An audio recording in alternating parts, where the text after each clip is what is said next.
Et samfund har behov for skoler, veje, jernbaner, socialforsorg, sygehuse og hvad har vi, for at sikre velfærd og for at sikre sikkerhed i samfundet. Og gennem skatten finansierer vi alle sammen de her ydelser. Vi betaler til staten, som så omfordeler. Nu er det jo sådan, at der er enkeltpersoner, der er privatpersoner og virksomheder, som tjener mange penge her i samfundet, og som for nogens vedkommende ønsker at beholde de her penge, i hvert fald så mange som muligt. Så nogle af dem søger skattely. Et skattely er et land, hvor man har en minimal eller ingen skattesats, det vil sige, at man betaler næsten ingen eller overhovedet ingen skat. Der er omkring 50-60 aktive skattely i verden. For eksempel er Seychellerne, Bahamas og Cypern alle sammen skattely. I alle verdens skattely har privatpersoner og virksomheder gemt omkring 121.000 milliarder kroner.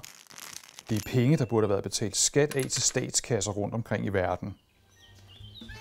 Forestil dig, at hr. Jensen har tjent en masse penge. I Danmark skal man betale en høj skat af sit overskud, og det vil han gerne undgå. Derfor går han til en skatterådgiver for at få råd om, hvordan hans penge kan række længst. En rådgiver, der følger danske skatteregler, vil rådgive ham til at betale skat af alle pengene. Men indimellem er der rådgivere, som vil hjælpe hr. Jensen til at få mest ud af pengene ved at sætte dem i skattely og undgå at betale skat i Danmark. For at undgå at betale skat, vil han råde til at oprette en familiefond på f.eks. Cypern, hvor pengene sendes til. På papiret er fonden stiftet af hr. Jensens forældre, og på den måde ser det ud, som om pengene har forladt hr. Jensen, og han ikke længere har kontrollen over dem. Men sådan forholder de sig ikke. Hr. Jensen sørger nemlig for, at pengene i fonden udbetales direkte til ham. Det er ulovligt og strafbart, hvis det bliver opdaget. Men på grund af de internationale skatteregler er det meget svært at opdage denne form for skattesnyd. Mange af de lande, som er skattely, er nemlig også karakteriseret ved, at det er svært at gennemskue privatpersoners og virksomheders skatteforhold. Nogle skattely har endda love, der forhindrer udveksling af skatteinformationer med andre lande. I Schweiz har man f.eks. bankanonymiteten. På den måde kan hr. Jensen have store summer i banken i Schweiz, som han bruger i Danmark via et anonymt hævekort, og sådan undgår han, at de danske myndigheder opdager hans skattesvig. Konsekvensen af, at Jensen sætter pengene i skattely, er selvfølgelig mange. Det er selvfølgelig sådan, at Jensen selv får flere penge til rådighed, det er klart. Men statskassen kommer til at mangle skatteprovenu. Og det betyder, at de penge, vi skal bruge til velfærdsydelser, dem står vi simpelthen og mangler.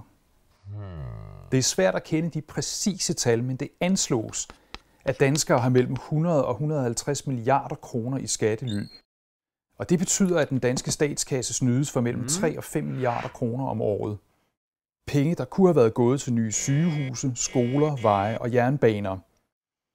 For de penge kunne man f.eks. have givet løn til næsten 9.000 lærere, eller man kunne have betalt over halvdelen af alle medicinske produkter og udstyr i Danmark i et år. Det er ikke så nemt at afsløre skattesnydere. De danske myndigheder har gjort et par ting i den forbindelse, og det ene er, at man har opfordret skattesnyderne til at melde sig selv. Altså en slags frit lejde mod, at man så slipper for at komme i fængsel.